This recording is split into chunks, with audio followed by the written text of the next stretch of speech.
I'm Chris Moore, interim pastor at Montevilla United Methodist Church in Portland. This is Wednesday of Holy Week.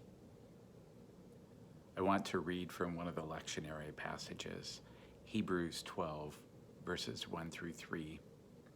Therefore, since we are surrounded by so great a cloud of witnesses, let us also lay aside every weight and sin which clings so closely, and let us run with endurance the race that is set before us, looking to Jesus, the founder and perfecter of our faith, who for the joy that was set before him endured the cross, despising the shame, and is seated at the right hand of the throne of God.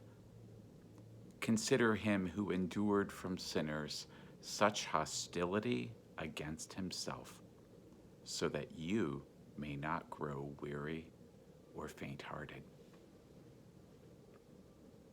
I am finding some consolation in the letters of Paul. That is a sentence I never would have dreamed possible even 6 weeks ago on Ash Wednesday. Paul made his most lasting impression not in person, not convening a community in person, in flesh, but through his correspondence with early Christian communities. Paul was a remote pastor, a virtual evangelist. Yet there is immediacy in what he wrote to these often impatient, occasionally quarrelsome congregations. Let's sit with this phrase, since we are surrounded by so great a cloud of witnesses. What does it mean to be surrounded by a cloud? To be in a fog, as it were. For people steeped in the Torah, the first 5 books of the Bible, God was often manifested as a cloud,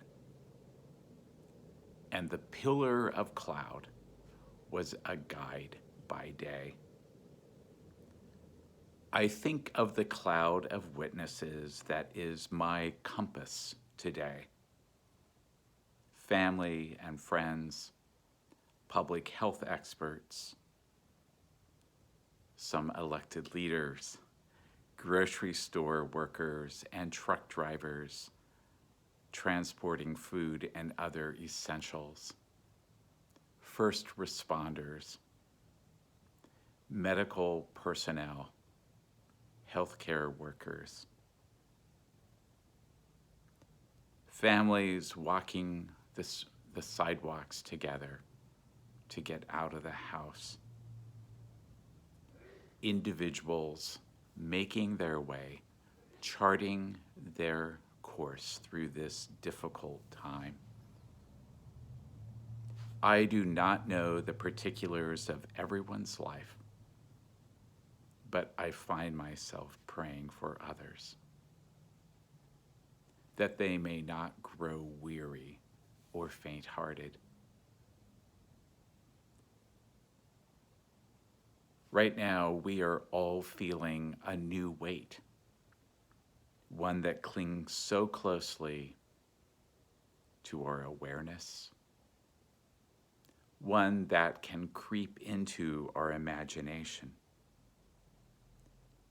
Like Paul, who encouraged so many from afar, I want to remind you, we are surrounded by so great a cloud of witnesses. Those we know, those we do not know. So great a cloud of witnesses from every point and in space and time. May we all find endurance